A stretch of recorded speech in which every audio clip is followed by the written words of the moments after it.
آخر له ونشهد أن سيدنا وسندنا وشفيعنا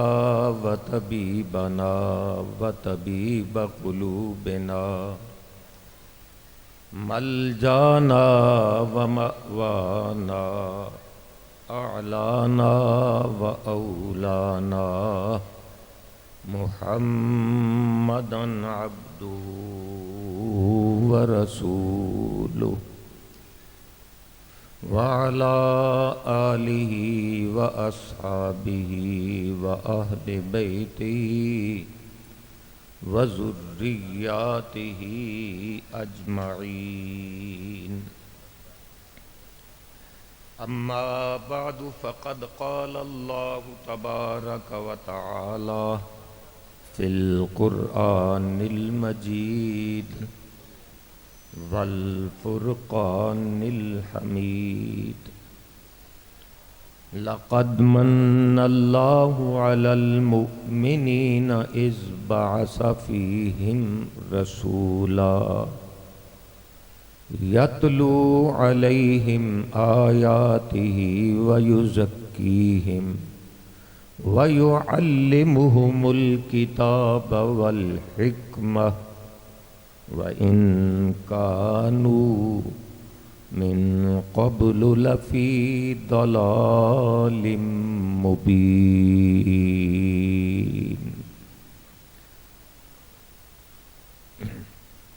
آمنت بالله صدق الله مولانا العظيم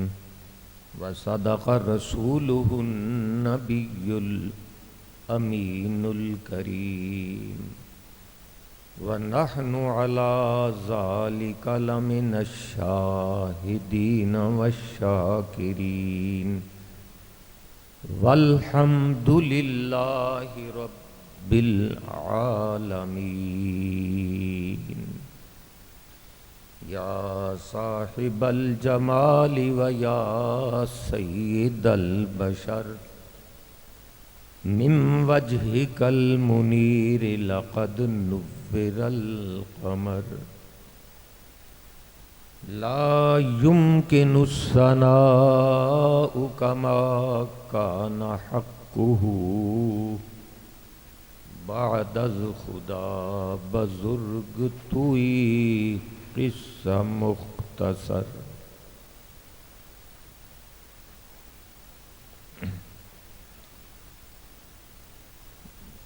معزز و محترم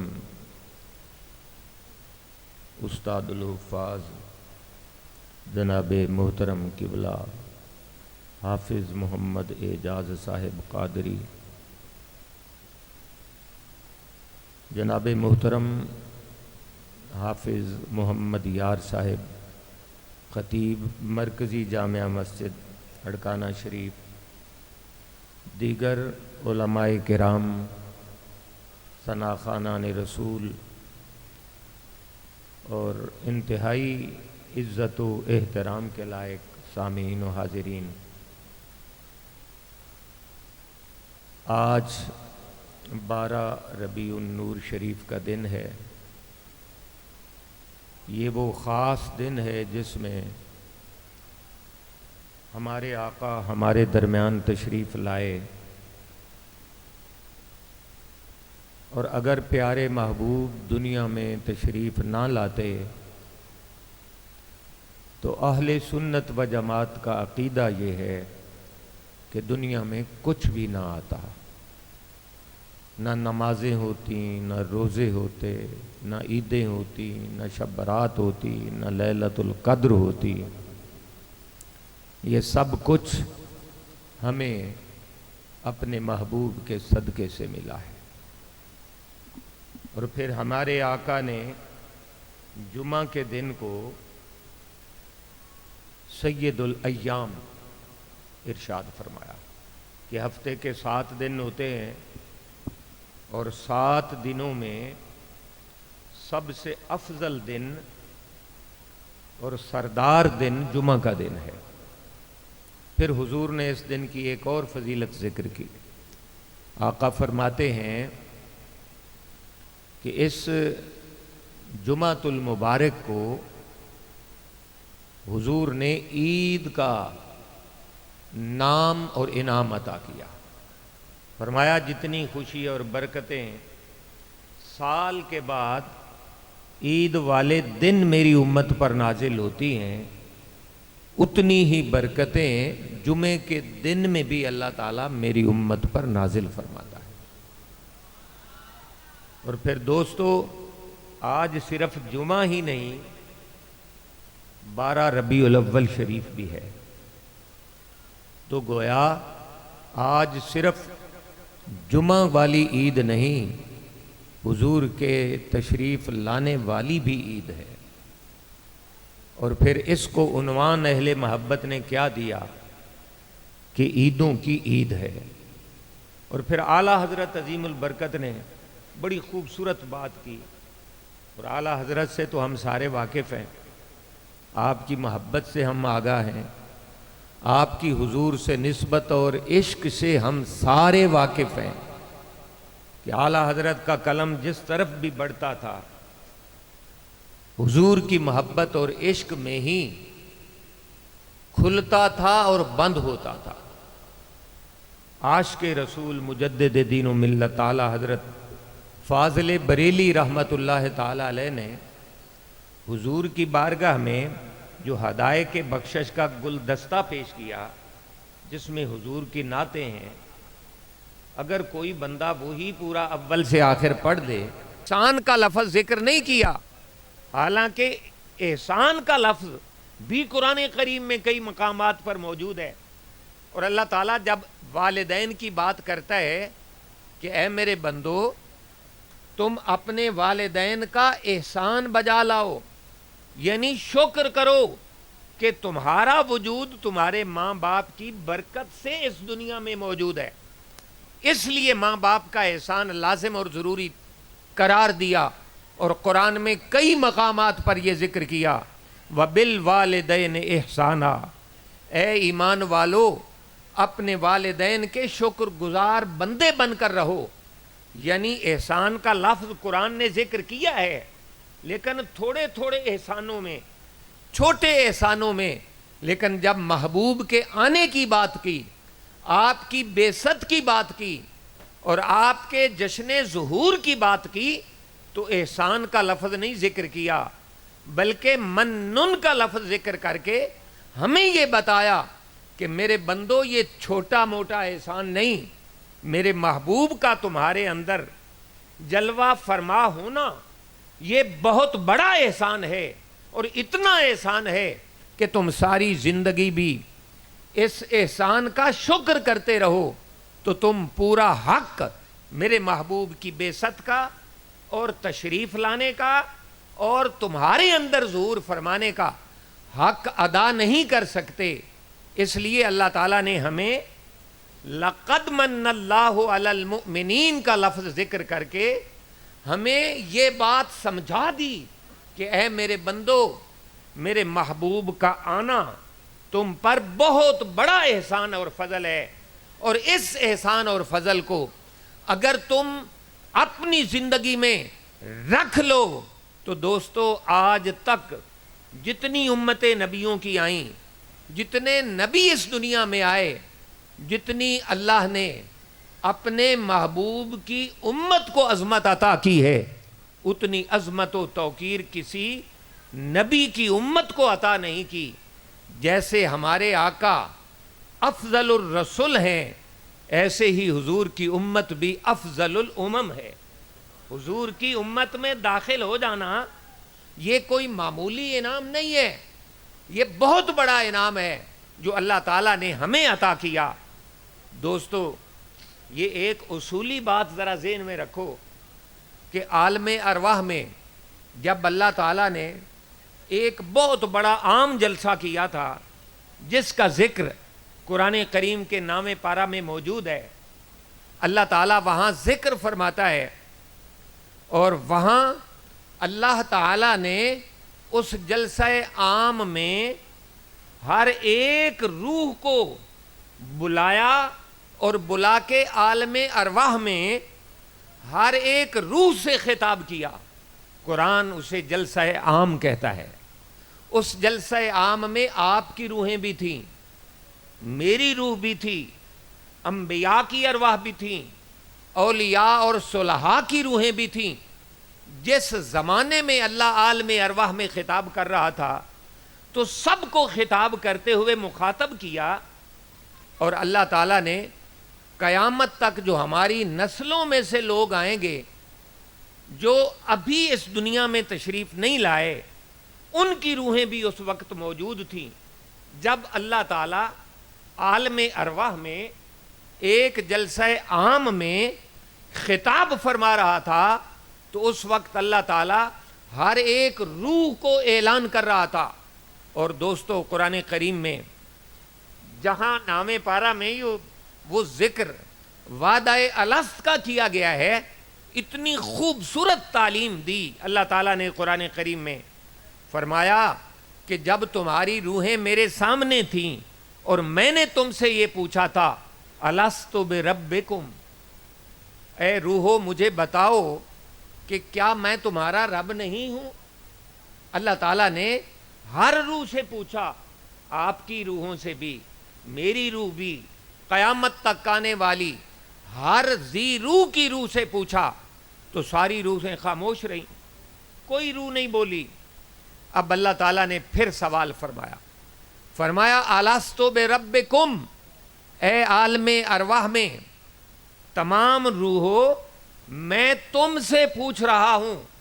کہ کیا میں تمہارا پروردگار نہیں ہوں؟ تو نہیں بولی۔ سب سے پہلے دوستو اس جلسہ عام میں عالم ارواح میں جب روحوں سے خطاب تھا، سب سے پہلے روح مصطفیٰ بولی۔ روح مصطفیٰ جب بولی تو جملے کیا کہے؟ اللہ رب العزت کی بارگاہ میں عرض کی، مولا قالوا بلا، ہاں تو ہی تو ہمارا رب اور پروردگار ہے۔ جب حضور کی زبان سے نکلا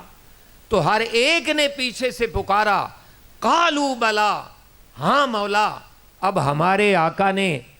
یہ کہہ دیا ہے تو اب ہمارا نعرہ بھی یہ ہے اور ہمارا جواب بھی یہ ہے کہ ہاں ہاں تو ہی ہمارا رب ہے، اور ہم تمہیں اپنے پروردگار سمجھتے ہیں، اور تو ہی ہمارا رب ہے، اور تیری ربوبیت کا ہم اعلان کرتے ہیں۔ دوستو، جو بات یہاں سے میں تمہیں سمجھانا چاہتا ہوں وہ اسی ابتدائی بات کا اگلا حصہ ہے۔ اور وہ اگلا حصہ کیا ہے دوستو؟ کہ میں نے یہ عرض کی تھی کہ اللہ تعالیٰ نے اپنے محبوب کو ہمارے درمیان بھیج کر ہمیں آپ اپنا غلام اور امتی بنا کر اور ہمیں اپنے پیارے محبوب کی امت میں شامل اور داخل کر کے ہمیں چونکہ ساری امتوں سے افضل بنایا ہے، اعلیٰ اور کمال والی شان اور عظمت عطا کی ہے اس امت کو۔ تو دوستو، قرآن کریم میں جب یہ وعدہ الست ہمیں بتا رہا ہے کہ رب کو تو ہم نے عالم ارواح میں مان لیا تھا، اور اگر اللہ تعالیٰ چاہتا تو ہمیں وجود دے دیتا، بنی اسرائیل کے نبیوں میں سے کسی نبی کی امت میں پیدا کر لیتا، اور اس زمانے میں ہم نے جتنا دنیا میں رہنا تھا رہ لیتے اور پھر دنیا سے ہو کر کے چلے جاتے۔ لیکن اللہ تعالیٰ نے ایسا نہیں کیا۔ اوروں کی روحوں کو تو بنی اسرائیل کے نبیوں کو امتیں بنا کے دیتا رہا، پیدا کرتا رہا، ہماری روحوں کو اور ہماری اولاد کی روحوں کو بچا بچا کے رکھا۔ قیامت تک رب نے چاہا کہ یہ خوش نصیب روحیں ہیں، جب اپنا محبوب نازل کروں گا، آخری رسول اور محبوب بنا کر نازل کروں گا، ان لوگوں کی روحوں کو محبوب کی امت میں پیدا کروں گا۔ اب قیامت تک جتنے لوگ آتے جائیں گے وہ حضور کی امت بن کر آئیں گے، اور یہ اعزاز اتنا بڑا اعزاز ہے دوستو، حضور کی امت میں شامل اور داخل ہونا، کہ اللہ کے سابقہ نبی جو تھے وہ بھی اپنے رب سے عرض کرتے تھے کہ مولا کریم، وہ جو شان والی امت ہے آخری نبی کی، وہ ہمیں عطا کر دے، تو اللہ تعالیٰ جواب دیتا تھا ان نبیوں کو کہ اے میرے پیارے نبیوں، اے میرے رسولوں، وہ امت جسے امت مرحومہ کہا گیا ہے کہ آنے سے پہلے ہی رب نے رحمت فرما دی ہے، تو وہ امت جو ہے وہ میں نے اپنے محبوب رسول کے لیے رکھی ہے، وہ امت میں اپنے محبوب کو عطا کروں گا۔ خوش نصیبو، ہم وہ امت ہیں جس کی خواہش اللہ کے سابقہ نبی بھی کرتے تھے، لیکن اللہ نے اپنے محبوب کے لیے چن لیا تھا۔ اس لیے قرآن نے یہ بات کی، لَقَدْ مَنَّ اللَّهُ عَلَى الْمُؤْمِنِينَ إِذْ بَعَثَ فِيهِمْ رَسُولًا، کہ یقیناً مومنوں پر اللہ تعالیٰ نے اتنا بڑا احسان اور انعام کیا اور اتنا بڑا فضل اور کرم کیا کہ اپنے محبوب کی امت میں داخل کیا، اپنے محبوب کے غلاموں میں داخل اور شامل کیا، اور اپنا محبوب کا غلام اور امتی بنا کر جب محبوب کا زمانہ تھا اس زمانہ پاک میں ہم غلاموں کو پیدا کر کے حضور کی غلامی میں داخل کر کے حضور کے امتیوں میں شامل فرما لیا۔ اس لیے دوستان محترم، ہم کوئی معمولی لوگ نہیں، ہم اگر نیت اور ارادہ کر لیں، امت مرحومہ کی جو حدیث پاک میں تعریف ہے کہ امت مرحومہ حضور کی امت کو کہتے ہیں، اور مرحومہ رحمت سے نکلا ہے، اس میں مفعول مؤنث کا صیغہ ہے۔ مفعول وہ صیغہ اور لفظ ہوتا ہے جس میں کام پہلے ہی ہو چکا ہوتا ہے، کہ اللہ تعالیٰ فرماتا ہے یہ رحمت والی امت ہے کہ اس کے پیدا ہونے سے پہلے ہی رب نے رحمت فرما دی ہے۔ سابقہ جتنی امتیں تھیں ان پر اللہ کا کرم تھا، لیکن لمیٹڈ، ایک خاص کرم تھا، ایک اندازے اور مقدار کے مطابق کرم تھا، لیکن حضور کے غلاموں پر، ہم گناہگاروں پر اللہ کا اتنا بڑا کرم ہے کہ اگر ہم میں سے کوئی محدثین مرحومہ کی تعریف کرتے ہوئے لکھتے ہیں، حدیث لکھنے اور پڑھنے اور سنانے والے علماء، کہ امت مرحومہ کا معنی یہ ہے کہ حضور کی امت کا کوئی شخص اگر نیکی کا ارادہ کر لے کہ آج میں نے داڑھی شریف رکھنی ہے، حضور کا میلاد ہے اور میلاد سے خوش ہوا ہوں، حضور کی یہ سنت جو دائمی ہے وہ سنت آج میں اپنے چہرے پہ سجا لوں گا۔ اب نیت اور ارادہ کوئی کر لے اور اگر اسے موقع مل گیا تو کئی درجے ثواب ملے گا، لیکن حضور فرماتے ہیں کہ امت مرحومہ اس لیے ہے، آقا فرماتے ہیں کہ میرے محبوب کی، میرے غلاموں میں سے میرا کوئی غلام اور امتی نیکی کی نیت کر لے گا اور نیکی کی نہیں، اللہ کے محبوب فرماتے ہیں ثواب اس وقت بھی مل گیا۔ فرمایا نیتوں پر ثواب ملے گا، اور اگر عمل کر لیں گے تو پھر دائمی ثواب ملے گا۔ پہلی امتوں میں ایسا نہیں تھا، وہ امتیں جب تک نیکی کرتی نہیں تھی ثواب نہیں لکھا جاتا تھا، لیکن خوش نصیب حضور کے غلاموں اور امتیوں اور ایمان والوں، اللہ کا کرم دیکھیں کہ ہم نیت کرتے ہیں تو ثواب ہمارے نامہ اعمال میں، ہماری کتاب زندگی میں اللہ تعالیٰ لکھ دیتا ہے، اور اس نیت پر اگر کوئی بندہ اس ارادے پر عمل کر لے تو پھر منیمم ثواب 27 درجے ہوتا ہے۔ ایک سنت زندہ کی، آقا کی سنت مبارکہ ہے دستار باندھ لینا، اگر دستار باندھ لی تو کم از کم درجے 27 ہیں جو ثواب ملتا ہے، اور میکسیمم درجے جو قرآن کریم نے 2 فگروں میں ذکر کیے، فرمایا 700 درجے ثواب ملتا ہے۔ پھر اس سے اگلا درجہ جو حضور کی امت کے لیے ثواب کا ذکر کیا، فرمایا ذالک فضل اللہ یؤتیہ من یشاء، اللہ تعالیٰ فرماتا ہے کہ 700 سے اتنا بڑھاتا ہوں کہ جس کا کوئی حساب ہی نہیں، میں بغیر حساب اور تعداد کے اپنے محبوب کی امت کو ایک نیکی کا ثواب عطا فرماتا ہوں۔ ہم وہ خوش نصیب امتی ہیں جو حضور کے آنے پر ہم آج میلاد کے اس بڑے مرکز اور اجتماع میں، جس کو آپ سب بھائیوں نے مل کر منعقد کیا، ہم حاضر ہیں ہم کوئی معمولی لوگ نہیں، ہم اللہ کی نگاہ میں انتہائی معتبر اور محبوب لوگ ہیں، اس لیے کہ ہم حضور کے غلام اور امتی ہیں۔ تو جو حضور کی امت میں اور آقا کی غلامی میں آتا ہے دوستان محترم، وہ معمولی نہیں، وہ غیر معمولی اجر کا حامل اور غیر معمولی عزت کا حامل حضور کا غلام اور امتی ہوتا ہے۔ اب حضور کے امتی اور غلام ہونے کے لیے بھی تو کچھ تقاضے ہیں، کچھ شرائط ہیں، تو وہ شرطیں اور تقاضے جو حضور کے غلام بننے میں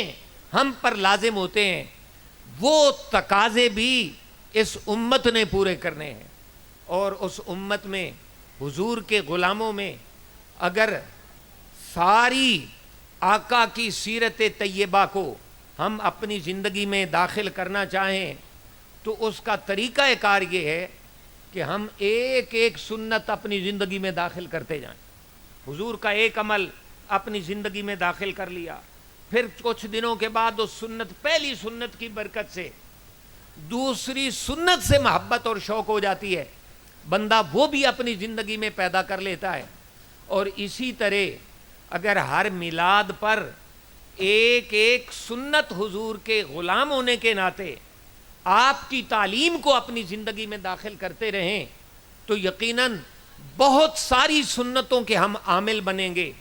اور حضور کا اسوہ حسنہ ہماری زندگیوں میں داخل اور شامل ہو جائے گا۔ اس لیے دوستان محترم، دو سنتیں آج آپ سب بھائیوں نے حضور کے میلاد کی خوشی میں اپنے اندر ضرور پیدا کرنی ہے، کیونکہ حضور کے میلاد کی خوشی ہے نا، تو خوشی کا حقیقی مطلب اور معنی یہ ہے کہ حضور کی سنتوں کو بھی اپنایا جائے، آقا کی تعلیمات کو بھی اپنی زندگی میں نافذ اور شامل کیا جائے، تاکہ حقیقی مفہوم جو حضور کے آنے کا ہے، جو آقا کی تشریف آوری کا مقصد ہے، اس مقصد کو بھی ہم پورا کر سکیں اور حضور کی سنتوں کو اپنی زندگی میں داخل اور لازم کریں۔ حضور نے قرآن کریم میں اللہ تعالیٰ نے اپنے محبوب کی امت کے بارے میں فرمایا کہ یہ سب سے بہترین امت ہے، اور وہ سب سے بہترین امت ہونے کی جو نشانی ذکر کی، فرمایا کہ وہ نیکی کی لوگوں کو دعوت دیتی ہے اور برائی سے روکتی ہے۔ اب یہ نشانی ہے حضور کی امت کے سب سے بہتر ہونے کی، تو اگر ہمارے اندر یہ وصف ہوگا تو دوستو پھر ہی ہم بہترین امت ہوں گے۔ یہی حضور کی امت میں داخل ہونے کا ہم پر کرم اور فضل ہے کہ ہر شخص اور ہر غلام حضور کی امت میں اللہ کے محبوب صلی اللہ علیہ وسلم کی نبوت کا داعی بھی ہے اور نبوت کی دعوت دینے والا اور نبوت کے پیغام کو پھیلانے والا اور حضور کی تعلیمات کو دوسروں تک پہنچانے والا ہوتا ہے۔ حضور کے آخری خطبہ میں جو خطاب تھا حجت الوداع کا، حضور عرفات کے میدان میں تشریف فرما تھے، 10 ہجری تھی، اور حضور نے صحابہ کو جو لاکھوں کا مجمع تھا اس میں یہ اعلان کیا۔ آقا نے فرمایا، میرے غلاموں، کیا تم جو پیغام لے کر میں تمہارے درمیان آیا تھا اور جو دعوت تمہیں میں دے رہا تھا اور جس دعوت کو میں نے تمہیں 23 سالہ زندگی کے نبوت والے حصے میں تم تک پہنچایا ہے، حضور نے فرمایا بتاؤ میرے غلاموں کہ کیا وہ پیغام میں نے تمہیں پہنچا دیا؟ جب یہ آیت آئی الیوم اکملت لکم دینکم واتممت علیکم نعمتی، حضور نے فرمایا صحابہ بات غور سے سنو کہ جو پیغام میں لے کر آیا تھا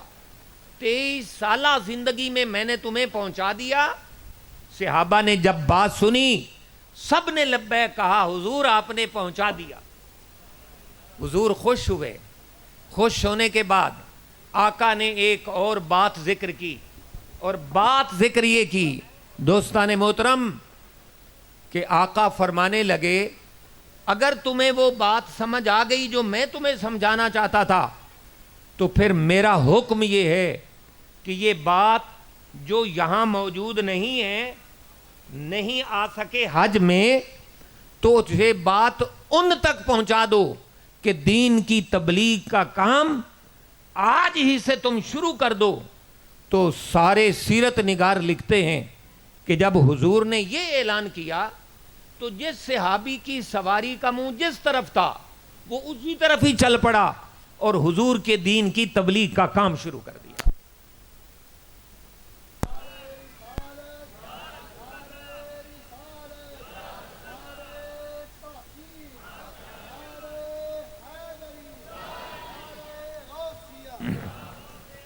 تو دوستان محترم، جب حضور نے اپنی امت میں غلاموں میں یہ بات ذکر کی تو صحابہ نے پھر گھروں کا رخ نہیں کیا، اسی میدان حج سے آپ حج پڑھنے کے بعد جہاں کہیں جس کا راستہ بنا حضور کی دعوت کو عام کرنے کے لیے، آقا کے سچے دین کی آبیاری کے لیے، اور اس دین کی اشاعت اور تبلیغ کے لیے، اور اس دین کے احیاء اور بقا کے لیے اپنی زندگیاں وقف کر دیں۔ پھر کیا دیکھتے ہیں کہ حضور کے پاک زمانے میں آپ سارے بھائی حضور کی سیرت سے اچھی طرح واقف ہیں، جانتے ہیں، اور اگر کسی بھائی نے ابھی حضور کی سیرت نہیں پڑھی تو کم از کم ایک کتاب سیرت کی ضرور پڑھو، سیرت رسول عربی پڑھ لو۔ یہ بڑی مختصر سی کتاب ہے، علامہ نور بخش توکلی رحمت اللہ تعالی علیہ کی بڑی محبت اور ادب والی کتاب ہے۔ تو جتنے محبت والے لوگ ہیں ان کی کتابیں پڑھا کرو۔ تو سیرت رسول عربی اس کا نام ہے، اردو میں ہے، ایک جلد میں ہے۔ سارے بھائی اپنے بچوں کو بھی پڑھاؤ، خود بھی پڑھو۔ یار یہ کیا بات ہے کہ جس رسول کے غلام اور امتی ہیں، جس رسول کا ہم میلاد مناتے ہیں، ان کی 63 سالہ زندگی سے ہمیں واقفیت ہی نہ ہو۔ ہمیں اچھے طریقے سے حضور کی سیرت سے آگاہی ہونی چاہیے۔ حضور کی سیرت یقیناً ہمارے لیے مشعل راہ ہے اور ہماری زندگیوں کے لیے انقلاب ہے۔ ممکن ہے کہ ہم سیرت کی کتاب پڑھتے پڑھتے حضور کی سنتوں کو اپنانے لگ جائیں، حضور کی سیرت ہمارے اندر داخل ہو جائے اور ہمارے وجود پہ نافذ ہو جائے۔ اس لیے حضور کی سیرت کی کوئی نہ کوئی کتاب چھوٹی یا بڑی ضرور پڑھی جائے۔ ہمارے نصاب میں جو سکول میں ہم پڑھتے ہیں وہاں سیرت کی کوئی بات نہیں ہے، صرف 2-3 سبق دے دیے جاتے ہیں۔ حضور کا معلم اخلاق ہونا، حضور کا بحیثیت معلم ہونا، یا ایک چھوٹا موٹا مضمون لکھ دیا جاتا ہے تو سیرت والا کام تمام ہو جاتا ہے۔ لیکن دوستو ایسا نہیں ہے۔ کم از کم حضور کے آنے سے پہلے کا جو زمانہ ہے وہ کیسے حالات تھے وہ بھی پڑھیں، اور پھر حضور آئے تو حالات کیسے بدلے وہ بھی پڑھیں۔ پھر حضور نے تجارت کیسے کی، حضور استاد کیسے بنے، حضور گھر میں ایک باپ کی حیثیت سے کیسے رہے، اور حضور نے سیدہ خدیجہ الکبریٰ سے جب آپ نے نکاح کیا تھا تو اس وقت پیاری خدیجہ کے حالات کیا تھے اور حضور کی حیثیت کیا تھی۔ ادھر 25 سال کا نوجوان ہے اور ادھر 40 سال کی ایک بیوہ خاتون ہے۔ حضور نے دنیا میں مثال قائم کر دی کہ ساری دنیا میں جو افضل ہے، ساری دنیا میں جو سب سے اعلیٰ رسول ہے، اس نے 40 سالہ بیوہ عورت سے نکاح کر کے مثال قائم نہیں کی۔ اب ہم حضور کی سنت کیوں نہیں ادا کرتے؟ ہم اپنے بچوں بیٹوں اور اپنے لیے یہ سنت کے پہلو کیوں نہیں یاد کرتے؟ ہم اپنی اولاد کے لیے کیا سوچتے ہیں؟ ہم حضور کے غلام، آقا کا میلاد منانے والے، ہمیں حضور کی سنت کے یہ پہلو اپنی زندگی میں داخل کرنے چاہیے۔ اور پھر یاد رکھیے، حضور کی 11 شادیاں تھیں، آپ کے 11 حرم تھے۔ حضور کے امتی کے لیے 4 حرم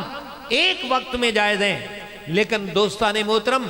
یہ بات نہیں کرنا چاہتا، بات یہ کرنا چاہتا ہوں کہ حضور کے 11 حرموں کی حیثیت بھی کبھی پڑھی،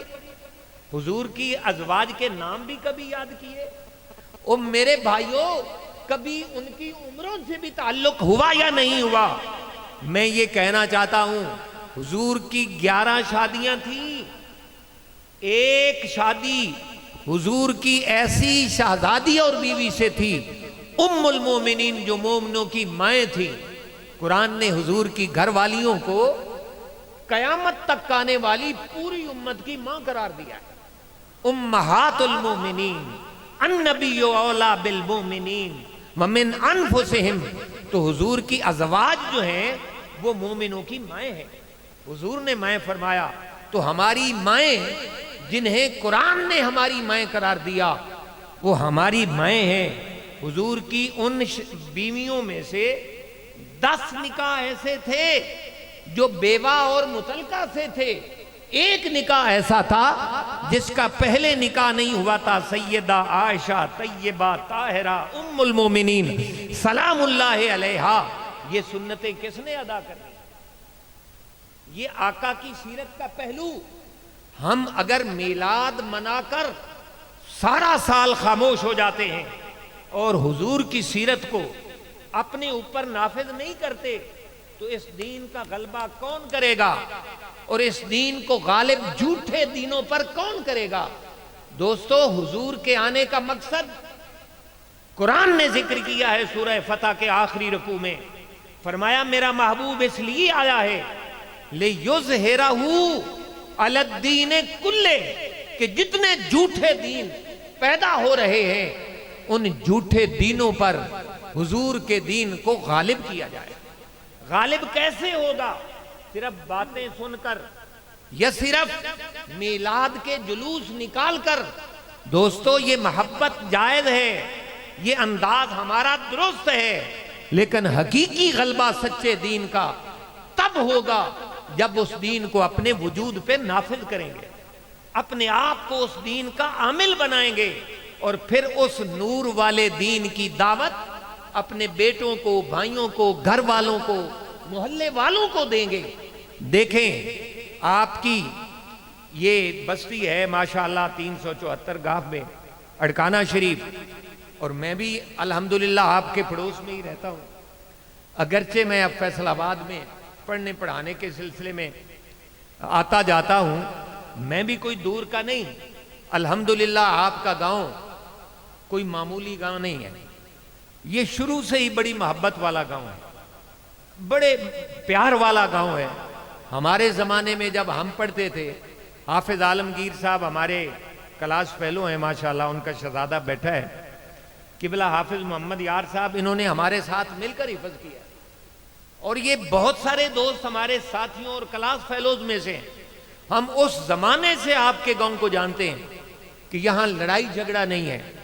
یہاں کوئی پریشانی نہیں ہے، یہاں سارے ہی حضور کے عاشق رہتے ہیں، حضور کے غلام رہتے ہیں۔ اور ہمارے گاؤں سے آپ کے گاؤں میں دین کی زیادہ سمجھ ہے، آپ کے گاؤں میں حضور کی محبت اور اللہ کا خاص کرم ہے کہ بہت سارے لوگ حضور کی محبت سے ایسے یقیناً معمور ہیں کہ جب بھی حضور کی دعوت کی بات آتی ہے تو آپ کا گاؤں سب سے پہلے ہوتا ہے۔ یقیناً یہ حافظ اعجاز صاحب جب انہوں نے یہ وہاں فیصل آباد میں ہم سے حفظ کر کے آئے ہیں، ہمارے ادارے میں رہے، اور حفظ کر کے جب انہوں نے میٹرک میں اچھے نمبر لیے، ماشاءاللہ انہوں نے پہلی پوزیشن حاصل کی، تو ان کو اتنا شوق ہوا دین کا کہ انہوں نے بہت جلدی حفظ کر لیا تھا ادھر ہمارے پاس۔ بڑے ذہین تھے، اللہ نے ذہن عطا کیا تھا۔ اور ان کے والد گرامی کو بھی ہم جانتے ہیں، جب وہ ڈاکیہ تھے، اڑالے جاتے اور ہم ان کو آتے جاتے دیکھتے، وہ بھی انتہائی شریف تھے، آپ سارے بھائی جانتے ہیں، ماشاءاللہ ہمارے دوست بیٹھے ہیں۔ تو دوستو، اب وہ کتنا خوبصورت انہوں نے آپ کے گاؤں کو یہ دستاریں بندھا دی، اور مجھے لگ رہا ہے یہ جتنی دستاریں ہیں یہ بچوں کے سروں پر یہ حافظ اعجاز صاحب کی تبلیغ کا نتیجہ ہے، ان کی محنت کا نتیجہ ہے کہ انہوں نے بچوں کو حضور کی ایسی سنتوں سے بھر دیا ہے کہ جہاں بھی کہیں آپ کے گاؤں کی بات ہوتی ہے تو حضور کی سنتوں کو عام سمجھا جاتا ہے اور بڑی محبتوں والی بات ہوتی ہے۔ تو اس لیے دوستان محترم، یہی وہ کام ہے جو حضور کی سیرت اور سنت والا ہم لوگوں نے اپنانا اور کرنا ہے۔ پتہ ہے آج ہم پہ کیا اعتراض ہوتے ہیں سنیوں پہ؟ بھائی ادھر ادھر کی ہوا بھی لیا کرو کہ لوگ ہمیں کیا کہتے ہیں، ہمیں کہتے ہیں یہ میلاد والے ہیں، سیرت والے تو ہم ہیں۔ کبھی ہم نے سیرت کے نام پہ بھی کوئی جلسہ کیا؟ کیا حضور کی سیرت سے ہمیں ضرورت نہیں ہے؟ آقا کی سیرت بھی ہماری ہے، حضور کا میلاد بھی ہمارا ہے۔ ان کے پاس سیرت کا عنوان ہے، نہ ان کے پاس میلاد ہے نہ سیرت ہے۔ ہمارے پاس میلاد بھی ہے اور سیرت بھی ہے، لیکن وہ اعتراض کرتے ہیں کہ یہ میلادی ہیں، ان کو ایک طرف رہنے دو، سیرت والے تو ہم ہیں، سیرت ہم مناتے ہیں، سیرت کے جلسے کانفرنسز ہم کرتے ہیں، لہذا ان کے پاس سیرت نہیں، بس میلاد ہے منا کے ختم کر دیتے ہیں۔ لیکن دوستو، حافظ اعجاز صاحب جیسے، حافظ محمد یار صاحب جیسے، آپ بڑے بھائیوں جیسے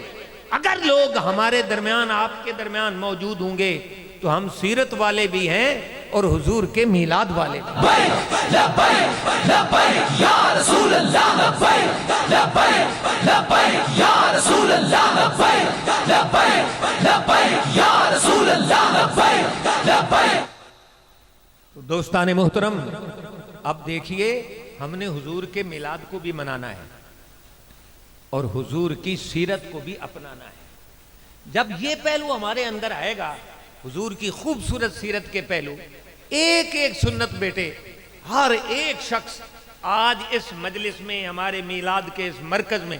اجتماع میں، ہر شخص اپنے دل میں نیت کر لے کہ میں نے ایک سنت تو حضور کی ضرور پوری کرنی۔ کوئی جو دل میں آئے، یقیناً آپ حضور کی سنت کو اپنائیں گے نا، آقا کا فرمان اور تعلیم سمجھ کر، تو آپ کی زندگی میں تبدیلی آئے گی، آپ کے اندر نکھار پیدا ہوگا، انقلاب آ جائے گا، آقا سے قرب نصیب ہوگا۔ آقا کا نام لوگے تو آنکھوں سے آنسو آئیں گے اور حضور کی محبت نصیب ہوگی، ہمارا اٹھنا بھی مختلف ہوگا اور بیٹھنا بھی مختلف ہوگا۔ کوئی سنت اپنے ذہنوں میں رکھ لیں،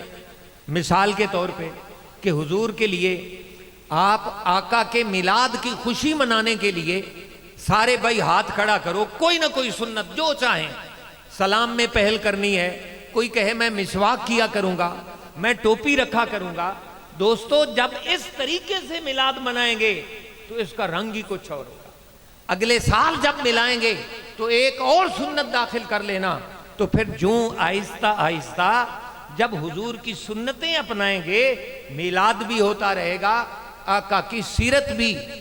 آپ کا اسوہ حسنہ بھی ہم اپناتے جائیں گے، اور جب اس طرح ہم اپنے آقا کی سیرت کو نافذ کریں گے وجود پر، تو پھر سچے دین کا جھوٹے دینوں پر غلبہ ہے۔ ایسے باتوں سے نہیں آنا، کردار اپنانے سے آنا ہے، تو پھر جب غالب ہو جائے گا دین، ہر طرف دین ہوگا اور دین والے ہوں گے، تو دوستان محترم پھر اللہ تعالیٰ اس دنیا پہ قائم کرے گا قیامت کو، جب سارے کلمہ گو اور حضور کے غلام ہو جائیں گے، اس سے پہلے وہ آخری لمحہ بھی نہیں آئے گا۔ اس لیے دوستان محترم، ہم اپنی زندگی میں حضور کی تعلیمات کو داخل کریں۔ میں آپ کو تحدیث نعمت کے طور پہ عرض کرتا ہوں، جب بھی میلاد آتا ہے، میں اپنے عمل میں کوئی نہ کوئی نئی سنت جو ہے وہ وعدے کے ساتھ اپنے اندر داخل کرتا ہوں، اور الحمدللہ کئی سال ہو گئے کوئی نہ کوئی نئی سنت میں حضور کی اپنا لیتا ہوں اور اپنی زندگی میں داخل کرتا ہوں۔ مثال کے طور پر پچھلے سال میں نے یہ کہا تھا کہ جتنی بھی حضور کی مؤکدہ سنتیں ہیں وہ میں بیٹھ کے نہیں پڑھوں گا، زندگی میری رہی تو میں کھڑا ہو کے ہی پڑھوں گا۔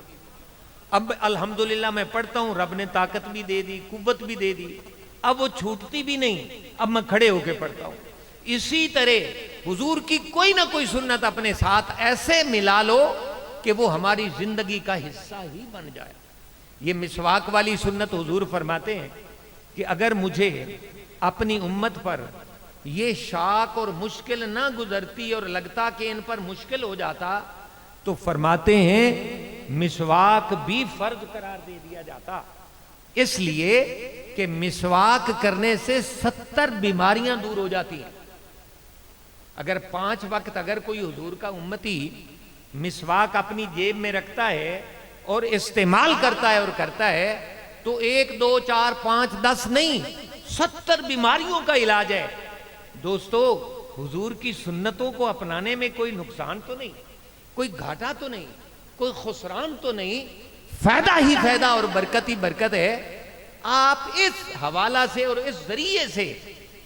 اس زاویے سے حضور کے میلاد کو اپنانے اور منانے کی جستجو اور کوشش کریں تو انشاءاللہ اس میں میلاد بھی ہو جائے گا اور حضور کی صورت اور سیرت اور اسوہ حسنہ جو ہے اس پر بھی عمل ہو جائے گا۔ اور ایک بات میں یہ بھی عرض کرتا ہوں کہ میرا اپنا ایک وجدان ہے کہ جس شخص کے پاس مسواک ہوگا نا، جیب میں کہیں بھی موجود ہوگا، شیطان اس کے قریب نہیں آتا، ڈرتا ہے کہ اس کے پاس تو حضور کا اسلحہ موجود ہے، اس لیے وہ قریب ہی نہیں آتا۔ آپ مسواک رکھ کے دیکھیں، خود بخود آپ کا نماز کی طرف دل کرے گا، شیطان تم پر غالب نہیں آئے گا۔ آپ اپنی زندگیوں میں تجربہ کر کے دیکھیں کہ مسواک تازہ لیا، اب دیہاتوں میں ہمارے اس علاقے میں مسواک لینا کوئی مشکل تو نہیں ہے۔ صبح کے وقت جب آپ اپنے ڈیرے پہ جاتے ہیں مربوں میں تو یقیناً کسی نہ کسی درخت سے آپ مسواک آسانی سے حاصل کر سکتے ہیں، اور اگر آپ جتنے دن وہ رہے، اگر آپ کو دوسرا وہ بازار سے مل جائے، زیتون کا مل جائے تو وہ تو کئی مہینے نکال جاتا ہے۔ اسی طرح وہ مسواک جو ہے آپ کا جو ون کا ہوتا ہے وہ بھی کئی دن نکال جاتا ہے۔ اور اگر دوستو یہ عمل اللہ تعالی ہمیں حضور کی سنت کے حوالہ سے ہماری زندگیوں میں داخل کر دے اور ہمیں دے دے تو ہماری زندگی میں تبدیلی ہمیں نظر آئے گی اور ہم نمازی بن جائیں گے اور دین والے بن جائیں گے اور حضور کے دین کی عظمت اور آبیاری کرنے والے بن جائیں گے۔ آخری بات میں میلاد کے حوالہ سے آپ کو کر کے اجازت چاہ رہا ہوں۔ دوستان محترم، حضور کے میلاد کے آنے کی اتنی بڑی خوشی کسے ہو سکتی ہے جتنی خوشی حضور کی والدہ ماجدہ طیبہ طاہرہ سیدہ آمنہ سلام اللہ علیہا کو تھی۔ آپ فرماتی ہیں کہ جب میرے محبوب میری گود میں تشریف لائے تو مجھے وہ تکلیف جو عام ماؤں کو ولادت کے وقت ہوتی ہے ہوئی ہی نہیں۔ کیا ہوا؟ میرے حجرے میں ایسا نور پیدا ہوا، ایسی روشنی ہوئی کہ سابقہ نبیوں کی بیویاں دائیاں بن کر میرے حجرے میں آ گئیں، اور پیارے محبوب کے آنے کا انتظار ہے کہ کب آتے ہیں محبوب اور تاجدار کائنات، سرور کائنات کی آمد کا دن ہے۔ ادھر رات جو تھی وہ دعا میں تھی، مولا محبوب جو تو نے دنیا میں بھیجنا ہے وہ میرے اندر بھیج دے۔ ادھر دن انتظام میں تھا اور دعا میں تھا، یہ عرض کر رہا تھا مولا جب محبوب کو بھیجے تو میرے اندر بھیج۔ تو اللہ تعالیٰ نے دونوں کی دعا کو قبول کر لیا۔ تھوڑا سا وقت اللہ نے اپنے محبوب کی آمد کا رات سے لے لیا اور تھوڑا سا وقت دن سے لے لیا۔ صبح صادق ہو رہی تھی، صبح کاذب ختم ہو رہی تھی، اس خوبصورت سنگم میں حضور آ گئے، ہمارے درمیان تشریف لے آئے۔ مرحبا مرحبا مرحبا مرحبا مرحبا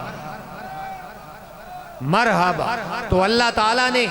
نہ دن کو محروم کیا نہ رات کو محروم کیا، کچھ حصہ رات کا لیا اور کچھ لمحہ